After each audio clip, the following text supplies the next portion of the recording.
I'm beginning tonight. In every battle of life you fight, you'll be more than a conqueror. The man who killed my father, when I said to him, sir, for harming my father and killing him, I'm going to fight back. You will die 7 times without dying. He turned and looked at me and just scorned me, mocked me, and said to me, you are a rat. Yes, I'm a rat, but Jesus sits on my back. My grandmother sent for me and said, now I know you're a madman. How can you put your hand into the mouth of a lion? This man is a lion. My power did not come from this world. He to whom I belong shall fight for me. And my grandmother began to cry. She asked me, is this how you will die? Who died? Me? We went back to the compound hall, and minutes after, the man collapsed, passed out. And while they were trying to pick him up and bury him, he got up and said, a voice asked me to name all those I have killed.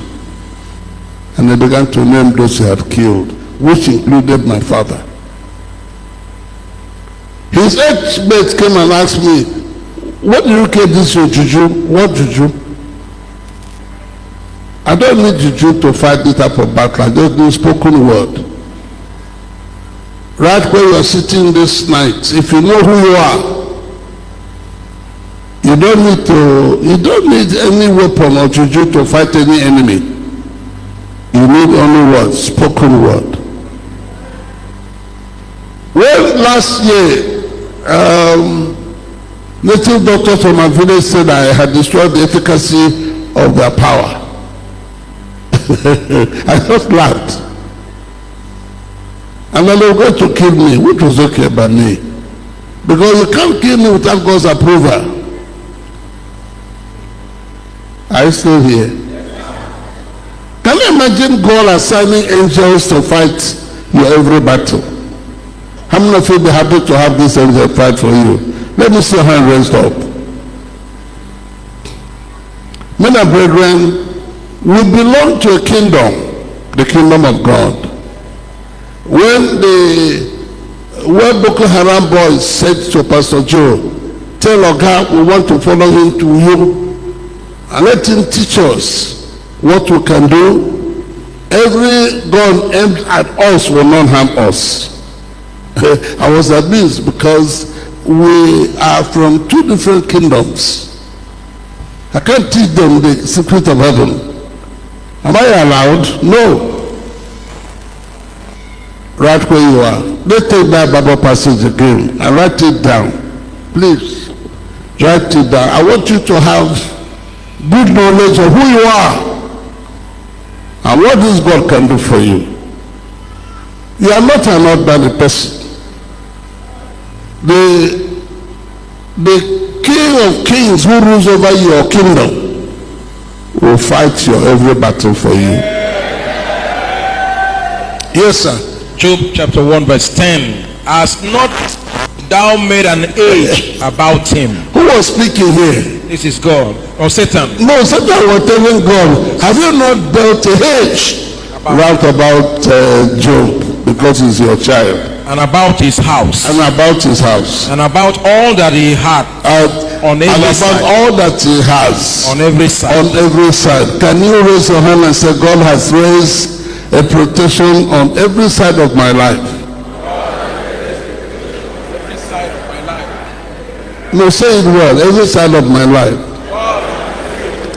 Every side of my life. We were in Medugri. 2 of us, and we went from song to song. What was the song we sang? Oh yeah, we were. And cripples began to walk with the wheelchairs. The governor asked me, are you a human being? Your Excellency, I eat God every day.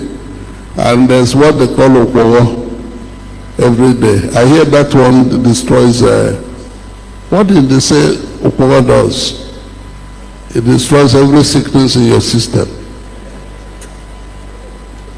Are you still here? I want you to know who you are. Read on, sir. What again did Satan say to God? Thou hast blessed the work Thou of his hast hands. blessed the works right where you're sitting. The God I have introduced to you is ready to bless the works of your hand. And beginning tonight, whatever you lay this hand to do shall prosper. No, prophesy over yourself. Let's say, whatever shall lay my hand to do shall prosper. And please, I have said this over and again. Never you say, I have no one to help me. Can we see the book of Hebrews chapter 6 verse 10? What does it say, sir? The book of Hebrew.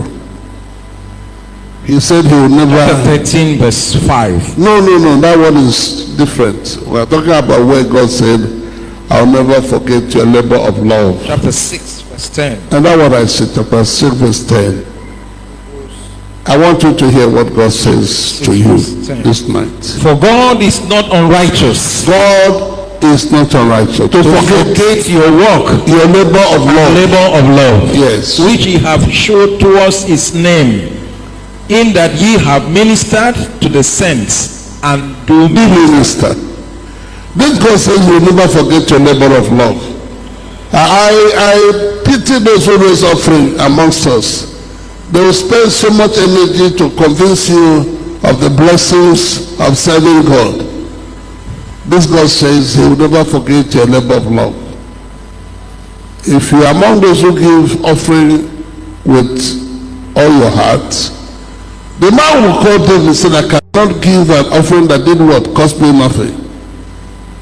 Why? Because God is a rewarder of those who love him and serve him. We are not ordinary people. In 1973, I was on my way to the university to preach. And I didn't know how to locate the university. I just parked my car and said the short prayer, Father, help me. They're expecting me to start preaching in an hour's time, and I don't know the place. Help me. How somebody opened the door to my car and stepped into the car and sat down, I did not know and do not know. By the time I turned to my right, there was a well-dressed man sitting by my side. Who knew me? He said, Uma, I'm here to help you. But he didn't tell me his name. In my own foolish days, I couldn't ask him, Oga, what's your name? But the day Satan came to my hotel room in Lagos, that one I had the courage to ask, hey, my friend, who are you? He said, I am Satan. No, you are fallen angel, Satan. Foolish man. He said, Uma, I'll deal with you. The day I'll deal with you, you'll cry and crawl. When I went to God to ask, Father, what do I do? God said, don't let this man move you to tears. The day he'll attack you, be a man. The day Satan attacked me, I was able to drive back to Lagos to preach. I refused to cry. Right where you are this night. The maker of heaven and earth is interested in your victory in every battle you fight. You see them in well now, where are we?